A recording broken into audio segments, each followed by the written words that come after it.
So, I was looking for stuff today, when I found this pretty funny article. Netflix's Devilman Crybaby is a sexy Attack on Titan. What? I mean, I can't say that's a sentence I expected to see today. Like, how are these two even remotely similar, right? So, I of course, being the unbiased, level-headed, and open-minded person I am, read the rest of the article. So, here are a couple quotes from it. Devilman Crybaby will remind you of Attack on Titan in many ways, if only because the title conjures up the same kind of hero at the focus of both series. Whiny, emotional, fractured teenage boys, inexplicably blessed with ludicrous superpowers. Yeah, it's been a while since I've seen Attack on Titan, so this might just be me, but Eren Yeager, from a show about giant monsters that eat humans, isn't exactly one of the first people that come to mind when I hear the words Devilman Crybaby. Also, did we watch the same shows? Cause I don't really think Akira was that whiny, and I wouldn't really consider him fractured. Those descriptors apply more to Eren here than Akira. Emotional and blessed with powers and teenage boys are really the only things that apply here, and congratulations, you've just described fucking thousands of series. The base premise of these stories is all too familiar.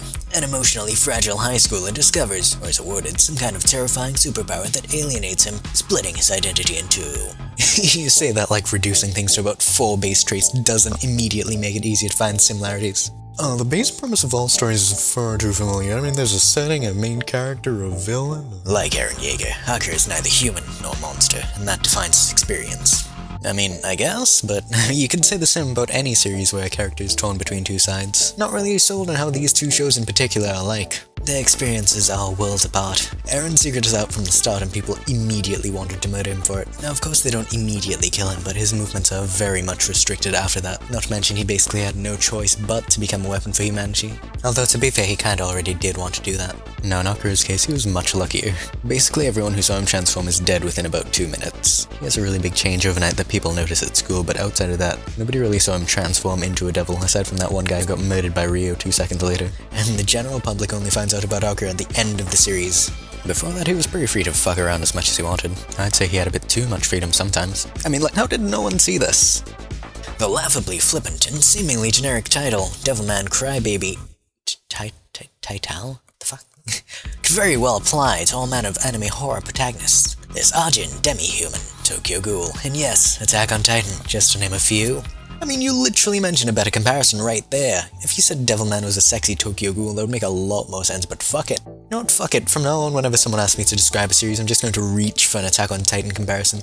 Hey, how would you describe Evangelion? Evangelion is a mecha Attack on Titan. What about SEO?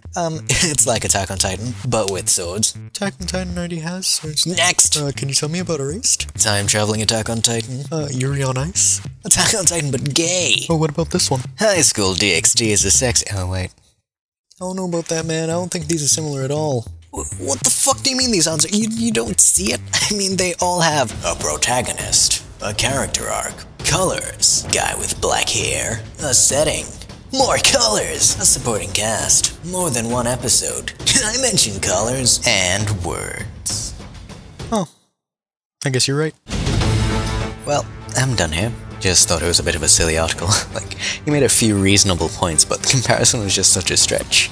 Anyway, hope you've enjoyed. Never do those things that make YouTubers happy if you did. Have a nice day. Goodbye.